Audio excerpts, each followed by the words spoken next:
गुरु प्यारी साध संगत जी, वाहेगुरु जी का खालसा, वाहेगुरु जी की फतेह। गुरु प्यारिओ, धन धन बाबा श्री चंद जी ਦਾ ਸਾਰਾ ਜੀਵਨ ਆਪਣੇ ਗੁਰੂ ਪਿਤਾ ਸ੍ਰੀ ਗੁਰੂ ਨਾਨਕ ਦੇਵ ਜੀ ਦੇ ਦੱਸੇ ਮਾਰਗ ਤੇ ਚੱਲਦੇ ਹੋਇਆਂ ਜੀਵਨ ਬਤੀਤ ਹੋਇਆ। ਬਾਬਾ ਸ੍ਰੀ ਚੰਦ ਜੀ ਮਹਾਰਾਜ ਨੇ ਜਗਤ ਨੂੰ ਸੱਤ ਕਰਤਾਰ ਦੇ ਨਾਮ ਨਾਲ ਜੋੜਿਆ ਅਤੇ ਗੁਰੂ ਪਿਤਾ ਸ੍ਰੀ ਗੁਰੂ ਨਾਨਕ ਦੇਵ ਜੀ ਦੀ ਜੁਗਤ ਨੂੰ ਅਪਣਾਉਂਦਿਆਂ 16-17 ਹਜ਼ਾਰਾਂ ਮੀਲਾਂ ਦਾ ਸਫ਼ਰ ਤੈਅ ਕਰਦਿਆਂ ਉਹਨਾਂ ਨੇ ਲੋਕਾਂ ਦੇ ਤਪਦੇ ਹਿਰਦਿਆਂ ਨੂੰ ਗੁਰਬਾਣੀ ਰਾਹੀਂ ਸ਼ੀਤਲ ਕੀਤਾ। ਬਾਬਾ ਸ੍ਰੀ ਚੰਦ ਜੀ ਨੇ ਲੋਕਾਂ ਦੀਆਂ ਦੁੱਖ ਤਕਲੀਫਾਂ ਨੂੰ ਖੁਦ ਆਪਣੇ ਤੇ ਹੰਢਾਇਆ ਅਤੇ ਮਿਟਾਇਆ। ਸਤਿਗੁਰੂ ਸ੍ਰੀ ਨਾਨਕ ਜੀ ਨੇ ਬਾਬਾ ਸ੍ਰੀ ਚੰਦ ਜੀ ਮਹਾਰਾਜ ਜੀ ਨੂੰ ਆਪ ਜੀ ਨੇ ਸਤਨਾਮ ਦਾ ਮੰਤਰ ਦਿੱਤਾ, ਜਿਸ ਨੂੰ ਬਾਬਾ ਸ੍ਰੀ ਚੰਦ ਜੀ ਨੇ ਸੰਸਾਰ ਵਿੱਚ ਵੰਡਿਆ। ਜਦੋਂ ਸਤਿਗੁਰੂ ਮਹਾਰਾਜ ਜੀ ਨੇ ਅਵਤਾਰ ਧਾਰਿਆ ਤਾਂ ਸਤਿਗੁਰੂ ਜੀ ਆਪ ਨਾਰਾਇਣ ਪਾਤਸ਼ਾਹ ਜੀ ਦੇ ਦੇਹ ਰੂਪ ਵਿੱਚ ਆਏ।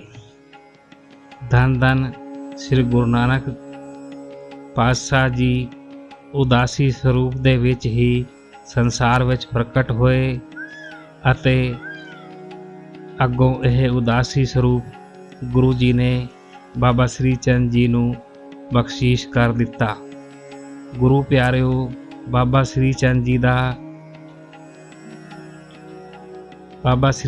ਜੀ ਦੀ ਵਿਚਾਰਧਾਰਾ ਉਹ ਹੀ ਸੀ ਜੋ ਉਹਨਾਂ ਦੀ ਝੋਲੀ ਵਿੱਚ ਸ੍ਰੀ ਗੁਰੂ ਨਾਨਕ ਪਿਤਾ ਜੀ ਨੇ ਬਖਸ਼ੀਸ਼ ਕੀਤੀ ਅਤੇ ਸਿੱਖਿਆ ਵੀ ਉਹੀ ਸੀ ਜਿਹੜੀ ਧੰਨ ਧੰਨ ਸਤਿਗੁਰੂ ਨਾਨਕ ਜੀ ਨੇ ਬਾਬਾ ਜੀ ਤੇ ਮਿਹਰ ਕੀਤੀ ਸੀ।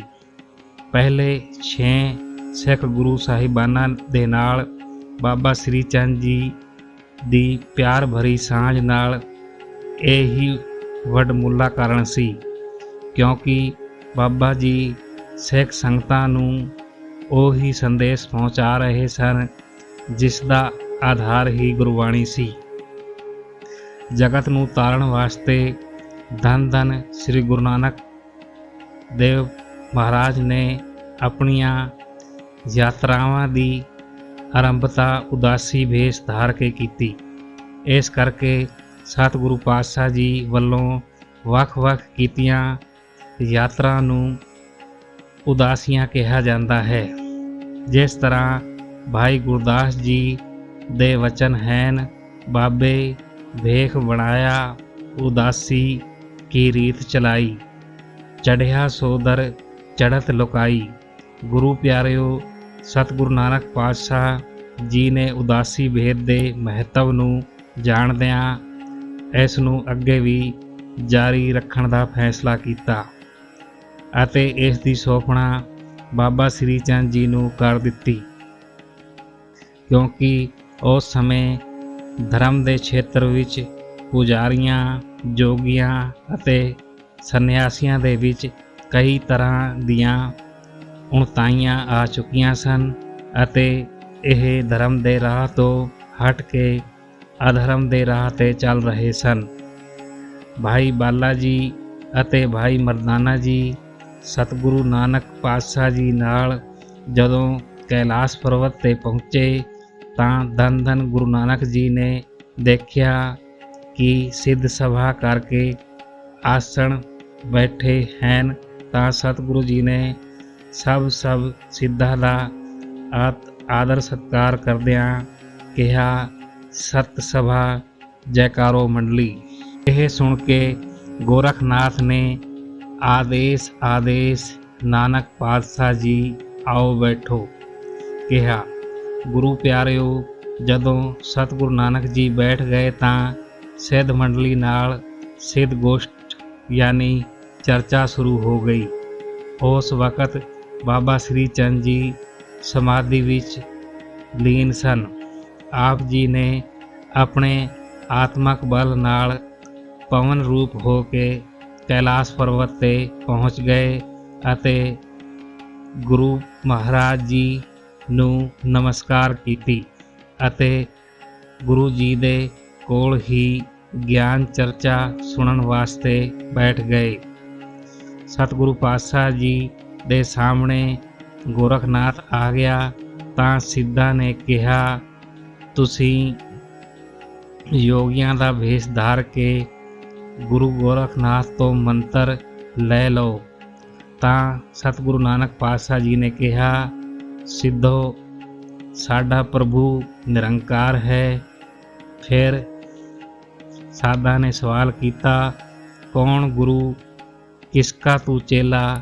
ਤਦ ਸਤਿਗੁਰੂ ਪਾਤਸ਼ਾਹ ਜੀ ਨੇ ਫਰਮਾਇਆ, ਸ਼ਬਦ ਗੁਰੂ ਸੂਰਤ ਚੇਲਾ। ਅਕਾਲ ਪੁਰਖ ਤਿੰਨਾਂ ਕਾਲਾਂ ਵਿੱਚ ਸਤ ਹੈ, ਸਰਵ ਵਿਆਪਕ ਸ੍ਰਿਸ਼ਟੀ ਦਾ ਭੰਡਾਰ ਹੈ, ਜਿਸ ਦੀ ਕਿਰਪਾ ਦੇ ਨਾਲ ਮਾਇਆ ਦਾ ਬਲ ਨਹੀਂ ਪੈਂਦਾ, ਉਹੀ ਮੇਰਾ ਗੁਰੂ ਹੈ। ਗੁਰੂ ਪਿਆਰਿਓ, ਗੋਰਖਨਾਥ ਇਹ ਉੱਤਰ ਸੁਣ ਕੇ ਚੁੱਪ ਹੋ ਗਿਆ। ਉਸ ਨੇ ਝੰਗਰਨਾਥ ਨੂੰ ਕਿਹਾ ਕਿ ਉਹ ਅੰਮ੍ਰਿਤ ਦਾ ਪਿਆਲਾ ਭਰ ਕੇ ਲੈ ਆਵੇ। ਝੰਗਰਨਾਥ ਗੋਰਖਨਾਥ ਦਾ ਇਸ਼ਾਰਾ ਸਮਝ ਕੇ ਸ਼ਰਾਬ ਦਾ ਪਿਆਲਾ ਭਰ ਕੇ ਲੈ ਆਇਆ ਅਤੇ ਸਤਿਗੁਰੂ ਮਹਾਰਾਜ ਜੀ ਦੇ ਅੱਗੇ ਰੱਖ ਦਿੱਤਾ। ਗੁਰੂ ਮਹਾਰਾਜ ਜੀ ਨੇ ਕਿਹਾ, ਝੰਗਰਨਾਥ, ਅਸੀਂ ਪਹਿਲਾਂ ਹੀ ਨਿਰੰਕਾਰ ਦੇ ਨਾਮ ਸ਼ਬਦ ਨਾਲ ਦਾ ਪਿਆਲਾ ਪੀਤਾ ਹੋਇਆ ਹੈ, ਇਸ ਨੂੰ ਵਾਪਸ ਲੈ ਜਾ। ਸਭ ਯੋਗੀਆਂ ਦੀ ਹਾਰ ਹੁੰਦੀ ਵੇਖ ਕੇ ਮੰਗਲਨਾਥ ਨੇ ਖੁਸ਼ੀ ਮਨਾਈ ਅਤੇ ਯੋਗੀ ਗੁੱਗੂਨਾਥ ਨੇ ਸਤਿਗੁਰੂ ਜੀ ਦੇ ਚਰਨਾਂ ਤੇ ਨਮਸਕਾਰ ਕੀਤੀ। ਇਸ ਗੋਸ਼ਟੀ ਦੇ ਵਿੱਚ ਚੰਬਾਨਾਥ ਯੋਗੀ ਵੀ ਸੀ। ਉਸ ਨੇ ਵੀ ਸਤਿਗੁਰੂ ਮਹਾਰਾਜ ਜੀ ਦੇ ਚਰਨਾਂ ਤੇ ਮੱਥਾ ਟੇਕਿਆ ਅਤੇ ਦਰਸ਼ਨ ਕਰਕੇ ਨਿਹਾਲ ਹੋ ਗਿਆ। ਗੋਪੀਨਾਥ ਨੇ ਵੀ ਖੁਸ਼ੀਆਂ ਮਨਾਈਆਂ ਅਤੇ ਇੱਕ ਦੂਜੇ ਨੂੰ ਕਹਿਣ ਲੱਗੇ ਕਿ ਸਾਡੇ ਧਨ ਭਾਗ ਹਨ ਜੋ ਧੰਨ ਧੰਨ ਗੁਰੂ ਨਾਨਕ ਜੀ ਨੇ ਇੱਥੇ ਆਪ ਆ ਕੇ ਦਰਸ਼ਨ ਦਿੱਤੇ ਹਨ ਅਤੇ ਸਾਨੂੰ ਨਿਹਾਲ ਕੀਤਾ ਹੈ। ਜਦੋਂ ਸਤਿਗੁਰੂ ਜੀ ਦੀਆਂ ਯੋਗੀ ਐਸੀਆਂ ਸਿਫਤਾਂ ਕਰ ਰਹੇ ਸਨ ਤਾਂ ਦੂਜੇ ਸਿੱਧਾਂ ਨੇ ਆਪਣੀਆਂ ਸ਼ਕਤੀਆਂ ਦਾ ਪ੍ਰਯੋਗ ਕਰਨਾ ਸ਼ੁਰੂ ਕਰ ਦਿੱਤਾ। ਉਹ ਮਿਰਗਾਈਆਂ, ਮੁੰਦਰਾਂ, ਖੰਡਾਵਾਂ, ਤੁੰਬੇ, ਫਰੂਕੇ, ਯੋਗਣੀਆਂ ਆਦਿ ਆਕਾਸ਼ ਵਿੱਚ ਉਡਾਉਣ ਲੱਗ ਪਏ। ਗੁਰੂ ਮਹਾਰਾਜ ਜੀ ਸਭ ਕੁਝ ਵੇਖਦੇ ਰਹੇ। ਫਿਰ ਮਹਾਰਾਜ ਜੀ ਨੇ ਆਪਣੀ ਖੜਾਓ ਨੂੰ ਹੁਕਮ ਦਿੱਤਾ, ਉੱਡੋ ਹੋਸ਼ ਹਮਾਰੀ, ਸਿੱਧ ਦੇਖੇ ਸਖਤ ਤੁਮਾਰੀ। ਗੁਰੂ ਪਿਆਰਿਓ, ਖੜਾਓ ਆਕਾਸ਼ ਵਿੱਚ ਉੱਡੀ ਅਤੇ ਸਿੱਧਾਂ ਵੱਲੋਂ ਆਕਾਸ਼ ਵਿੱਚ ਉਡਾਈਆਂ ਗਈਆਂ ਵਸਤੂਆਂ ਵਿੱਚ ਜਾ ਕੇ ਵੱਜੀ। ਵੱਜਣ ਨਾਲ ਸਾਰੀਆਂ ਹੀ ਧਰਤੀ ਤੇ ਡਿੱਗ ਪਈਆਂ ਅਤੇ ਸਿੱਧਾਂ ਦੀ ਸ਼ਕਤੀ ਨੂੰ ਖਤਮ ਕਰ ਦਿੱਤਾ। ਸਿੱਧ ਗੁਰੂ ਮਹਾਰਾਜ ਜੀ ਦਾ ਆਤਮਿਕ ਬਲ ਵੇਖ ਕੇ ਬੜੇ ਹੈਰਾਨ ਹੋਏ। ਯੋਗੀ ਮੰਗਲਨਾਥ ਤੋਂ ਰਿਹਾ ਨਾ ਗਿਆ। ਉਸ ਨੇ ਗੋਰਖਨਾਥ ਨੂੰ ਕਿਹਾ, ਸੰਤ ਜੀ, ਦੇਖਿਆ ਨਾਨਕ ਜੀ ਦਾ ਬਲ। ਤਦ ਗੁਰੂ ਗੋਰਖਨਾਥ ਨੇ ਗੁਰੂ ਮਹਾਰਾਜ ਜੀ ਨੂੰ ਕਿਹਾ, ਤੁਸੀਂ ਮੁੰਦਰਾਂ ਪਾ ਲਓ, ਝੋਲੀ ਬੰਨ ਲਓ, ਮਸਤਕ ਤੇ ਧੂੜ ਲਾਓ, ਹੱਥ ਵਿੱਚ ਫੌੜੀ ਡੰਡਾ ਰੱਖੋ ਤੇ ਨਾਦ ਵਜਾਓ। ਸਾਡੇ ਸਿੱਧਾਂ ਯੋਗੀਆਂ ਦੇ ਨਾਲ ਰਲ ਕੇ ਰਹੋ। ਇਹ ਸਭ ਯੋਗੀ ਸਿੱਧ ਨਾਥ ਆਪ ਦੇ ਹੁਕਮ ਅਨੁਸਾਰ ਚੱਲਣਗੇ। ਤੁਸੀਂ ਇਹਨਾਂ ਸਾਰਿਆਂ ਤੋਂ ਉੱਚੇ ਹੋ ਕੇ ਨਾਥਾਂ ਦੇ ਨਾਥ ਕਹੋ ਅਤੇ ਜਗਤ ਵਿੱਚ ਸ਼ੋਭਾ ਪਾਓ। ਗੋਰਖਨਾਥ ਕੋਲੋਂ ਐਸਾ ਸੁਣ ਕੇ ਸ੍ਰੀ ਗੁਰੂ ਨਾਨਕ ਦੇਵ ਜੀ ਨੇ ਇੱਕ ਸ਼ਬਦ ਦਾ ਉਚਾਰਨ ਕੀਤਾ, ਮੁੰਦਾ ਸੰਤੋਖ ਸਰਮਪਥ ਝੋਲੀ, ध्यान की करे विभूत, खिंता काल कुवारी काया, जुगत डंडा प्रतीत, आई पंथी सगल जमाती, मन जीते जगजीत। आदेश दिसे आदेश, आद अनिल अनाद अनाहत, जुग जुग एको वेश। ਜਦੋਂ ਗੁਰੂ ਮਹਾਰਾਜ ਜੀ ਨੇ ਇਹ ਸ਼ਬਦ ਉਚਾਰਿਆ ਤਾਂ ਮੰਗਲਨਾਥ ਨੇ ਗੋਰਖਨਾਥ ਨੂੰ ਕਿਹਾ, ਤੁਸੀਂ ਨਾਨਕ ਜੀ ਨੂੰ ਉਪਦੇਸ਼ ਕਰ ਲਿਆ ਹੈ। ਤਾਂ ਗੋਰਖਨਾਥ ਨੇ ਕਿਹਾ, ਮੈਂ ਤਾਂ ਇਹਨਾਂ ਨੂੰ ਦੇਖ ਹੀ ਰਿਹਾ ਸੀ, ਮੈਂ ਜਾਣਿਆ ਇਹ ਤਾਂ ਪੂਰਨ ਪੁਰਖ ਹਨ। ਗੋਰਖਨਾਥ ਨੇ ਸਤਿਗੁਰੂ ਮਹਾਰਾਜ ਜੀ ਨੂੰ ਨਿਰੰਕਾਰੀ ਜੋਤ ਜਾਣਦਿਆਂ ਧੰਨ ਧੰਨ ਕਹਿ ਕੇ ਮੱਥਾ ਟੇਕਿਆ। ਜੋ ਪਹੁੰਚੇ ਹੋਏ ਗਿਆਨਵਾਨ ਯੋਗੀ ਸਿੱਧ ਸਨ, ਉਹਨਾਂ ਨੇ ਆਪਣੀ ਈਰਖਾ ਛੱਡਦਿਆਂ ਸਤਿਗੁਰੂ ਮਹਾਰਾਜ ਗੁਰੂ ਜੀ ਨੂੰ ਨਮਸਕਾਰ ਕੀਤੀ ਅਤੇ ਖੁਸ਼ੀਆਂ ਲੈ ਕੇ ਵਾਪਸ ਚਲੇ ਗਏ। ਬਾਬਾ ਸ੍ਰੀ ਚੰਦ ਜੀ ਨੇ ਇਹ ਸਭ ਦੇਖਿਆ ਅਤੇ ਸੁਣਿਆ ਅਤੇ ਗੁਰੂ ਪਿਤਾ ਸ੍ਰੀ ਗੁਰੂ ਨਾਨਕ ਦੇਵ ਜੀ ਨੂੰ ਨਮਸਕਾਰ ਕਰਕੇ ਕੈਲਾਸ਼ ਪਰਬਤ ਤੋਂ ਵਾਪਸ ਆ ਗਏ। ਗੁਰੂ ਪਿਆਰਿਓ, ਜਦੋਂ ਬਾਬਾ ਸ੍ਰੀ ਚੰਦ ਜੀ ਕੈਲਾਸ਼ ਪਰਬਤ ਤੋਂ ਵਾਪਸ ਆਏ ਤਾਂ ਥੋੜ੍ਹੇ ਸਮੇਂ ਬਾਅਦ ਹੀ ਬਾਬਾ ਜੀ ਦੀ ਸਮਾਧੀ ਖੁੱਲ੍ਹ ਗਈ। ਭਾਈ ਕਮਲਿਆ ਜੀ ਸਮਾਧੀ ਖੁੱਲ੍ਹੀ ਵੇਖ ਕੇ ਬਹੁਤ ਖੁਸ਼ ਹੋਏ।